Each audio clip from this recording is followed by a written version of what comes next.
apa kabar? Semoga Anda dalam kondisi sehat karena kini saatnya Anda menyimak berita Semarang bersama saya Teatrika Putri. Sejumlah berita menarik akan kami sajikan untuk Anda. Berikut 3 berita utama hari ini. Puting beliung merusak ratusan rumah di 3 dusun di Grobogan. Eksekusi terpidana kasus penipuan miliaran rupiah di Kabupaten Magelang diwarnai adu argumen kuasa hukum dan jaksa. Dua pasangan calon gubernur dan wakil gubernur Jawa Tengah komitmen menjaga suasana pilkada tetap damai.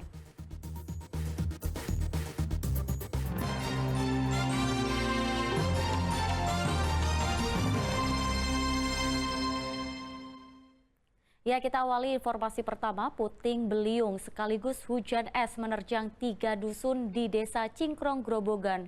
Akibatnya ratusan rumah rusak, lampu penerangan jalan, tiang listrik, serta beberapa pohon roboh.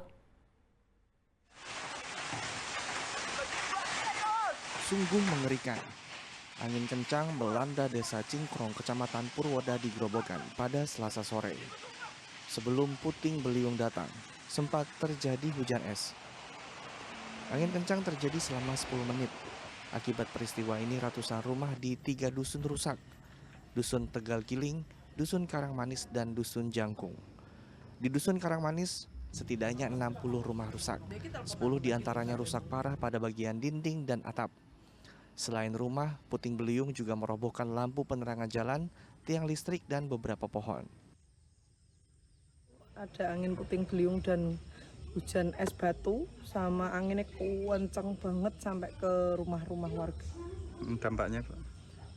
Sekitar kira-kira 60-an rumah warga kami sudah terkena dampaknya, genteng melorot dan barang-barang semua basah semua, kena es batu juga.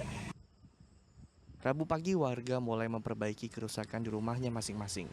Pemerintah Desa Cingkrong telah melaporkan kejadian ini ke BPBD Kabupaten Grobogan. Arif Nur melaporkan dari Grobogan.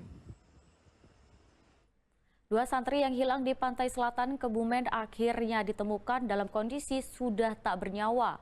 Setelah dievakuasi, kedua jasad korban dibawa ke rumah sakit untuk diautopsi.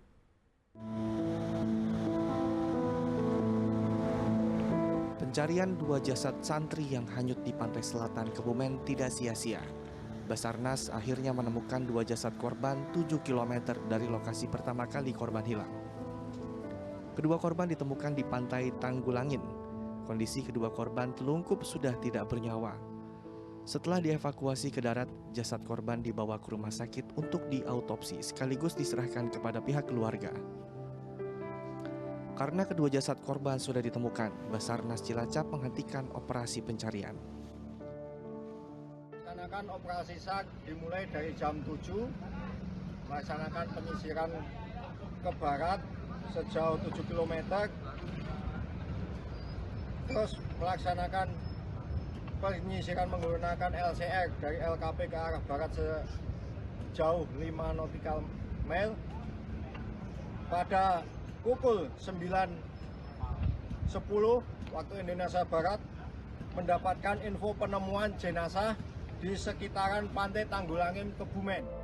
Sebelumnya pada Kamis kemarin, 6 dari 30 santri yang berwisata ke pantai Keburuhan Purworejo berenang di tepi pantai. 3 orang diantaranya terbawa ombak besar.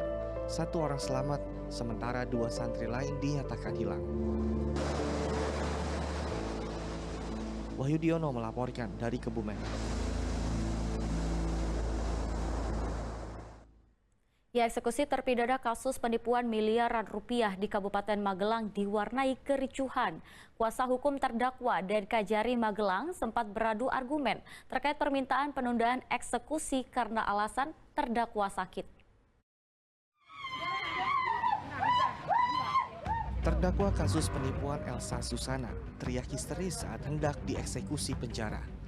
Ia dijatuhi hukuman 1 tahun 6 bulan penjara oleh hakim dalam sidang peninjauan kembali di Pengadilan Negeri Magelang. Namun keputusan itu menuai protes dari pihak kuasa hukum terdakwa. Adu argumen pun terjadi ketika kuasa hukum meminta penundaan eksekusi lantaran kondisi terdakwa sedang sakit. Monggo Pak, monggo ya. Putusan sidang dinilai janggal karena terpidana dalam kondisi tidak sehat. Tapi orang ini sakit, aturan hukum kalau sakit tidak bisa dipidanakan. Depresi, sakit, dan ada keterangan dokter. Kalau ada apa-apa nanti 1 hari 2 hari kita tidak bisa tahu siapa yang bertanggung jawab. Kita eman. Namun pihak Kejari Kabupaten Magelang bersikukuh tetap melakukan eksekusi sesuai dengan amar putusan sidang. Melalui penasihat hukumnya, beliau menanyakan bahwa di putusan kasasi itu apakah ada perintah untuk menahan. Nah, itu perlu saya sampaikan, saya tegaskan bahwa menjatuhkan pidana penjara dalam amar putusan kasasinya itu menjatuhkan pidana penjara selama 1 tahun 6 bulan. Nah, maka dari situ sudah tidak ada lagi perintah untuk menahan. Kita selaku jaksa harus melakukan eksekusi seperti itu. Jadi setelah bernegosiasi, terpidana pun akhirnya menyerahkan diri ke kejaksaan dengan didampingi oleh penasihat hukum. Saat ini terpidana menjalani hukuman penjara di Lapas Kelas 2 Magelang. Wahyudiono melaporkan dari Kabupaten Magelang. Seekor kambing milik warga Ngampal Sragen masuk ke sumur sedalam 20 meter. Hewan ternak yang baru dibeli itu lepas dari ikatan saat ditinggal pemiliknya ke masjid. Setelah memastikan seluruh alat evakuasi terpasang, salah satu penyelamat dari BPBD dan Damkar Sragen bergerak masuk ke sumur. Mereka hendak mengevakuasi seekor kambing yang tercebur sumur sedalam 20 meter. Kambing ini milik warga Ngampral Sragen, masuk ke sumur saat ditinggal pemiliknya salat maghrib di masjid. Saat itu kambingnya belum dimasukkan ke kandang karena baru saja dibeli. Oh, baru beli tadi? Oke, beli. Terus kan ateng masjid. Kalau masuk ke masjid, ajeng rogok. Nama mak teng jero sumur iku wau. Kedua ngundang masalah, ngomong masalah iku wau. Belum. Adanya kandungan gas beracun di dalam sumur membuat petugas harus memakai masker. Kambing milik Atmo Miharjo pun berhasil dievakuasi. Namun sayangnya, hewan ternak itu mati. Diduga kambing mati karena menghirup gas dalam sumur. Kedalaman 20 meter. Cuma digas, kalau yang lain nggak ada. Di dalam ada gas, Mas? Di dalam ada gas. Kenapa, Mas? Bisa sesak napas sama pusing sedikit tadi.